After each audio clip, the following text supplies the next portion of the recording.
The day started with Ngozi and Okafor in court, regarding the paternity of their 2-year-old son, James.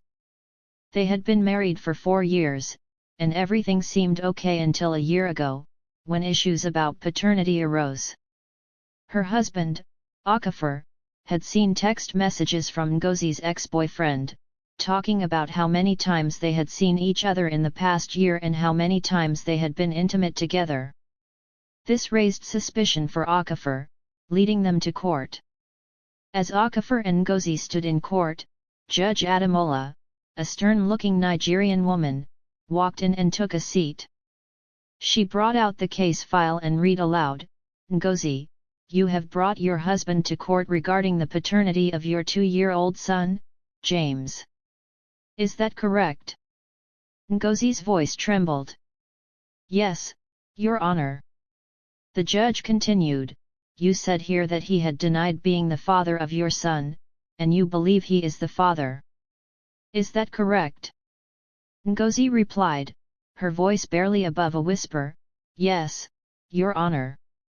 The judge turned to Okafor, who appeared calm and resilient.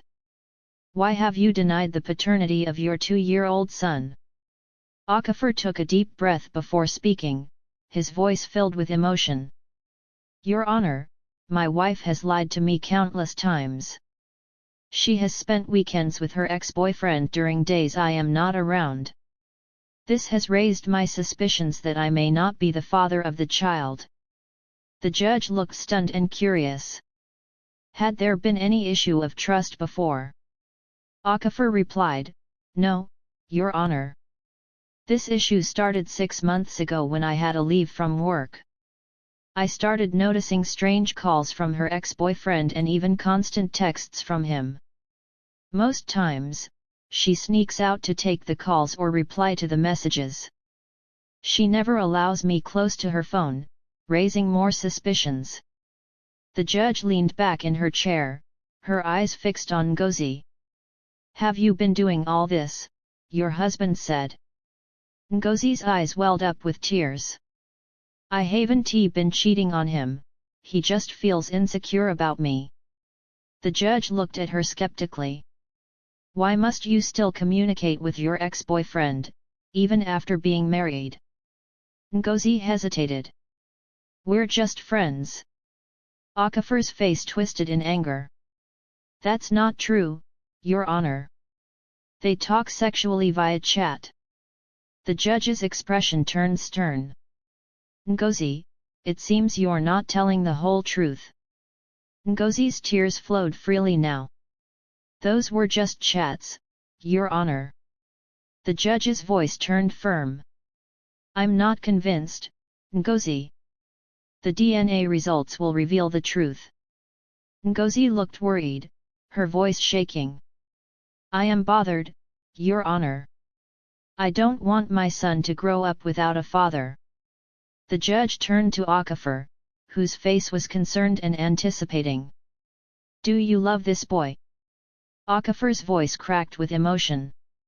"Yes, Your Honor. I really wish he is mine, so all this drama and argument would stop. I am ready to reconcile with her if the baby is mine, but I am afraid I might divorce if the baby is not mine." The judge, hearing this, felt calm, took a deep breath, and turned to Ngozi. "I hope what you are saying here in this court is true, that you haven't been intimate with your ex-boyfriend, and the child is Mr. Okafor's." Ngozi replied, her voice filled with conviction, "Yes, Your Honor." The judge exhaled, then continued, "There's only one way we can find out the truth." She called upon the clerk to bring in the DNA results. The clerk brought the results and handed them over to the judge, who opened and read aloud, "This DNA result was prepared by DNA Diagnosis, and it reads as follows: in the case of Mr. Okafor and Mrs. Ngozi, regarding the paternity of their 2-year-old son, James, it has been determined by this court that Mr. Okafor. You are not the father." The courtroom erupted into chaos as the judge turned to Ngozi, her expression stern. "It seems you haven't been truthful here. Okafor broke down in tears upon hearing the DNA results, his world shattered.